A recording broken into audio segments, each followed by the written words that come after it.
नमस्कार मित्रांनो, आतापर्यंत आपण अ पासून त्र पर्यंतची ही सर्व अक्षरं पाहिलेली आहेत. आता आपण मुळाक्षरांच्याकडे जाणार आहोत आणि या आकारामध्ये बसणारी अक्षरं आपण बघणार आहोत.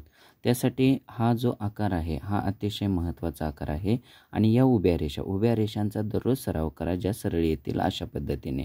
आता या आकारात बसणारी अक्षरं आपण बघितलेत व, ब आणि क. पहा, या ठिकाणी मी काढून दाखवलेली आहेत ब, क. परंतु मुलं या प्रकारचे काढतात आणि त्यामुळे ते दिसायला सुंदर दिसत नाही आहेत. या ठिकाणी बघा, वचा आकार कसे काढलेले आहेत, बचा आकार कसे काढलेले आहेत आणि कचा आकार कसे काढलेले आहेत. सरासरी या गोष्टी दिसतात. याला कारण म्हणजे हाताला वळण न देणे आणि अशा रेषांचा सराव न करून घेणे. तर आपल्याला या गटातील अक्षर पाहायचे असतील तर हा सराव अतिशय महत्त्वाचा आहे. तो सराव कसा करायचा आहे तर या ठिकाणी पहा की लंब असा थोडासा गोल याचा सराव घ्यायचा आहे.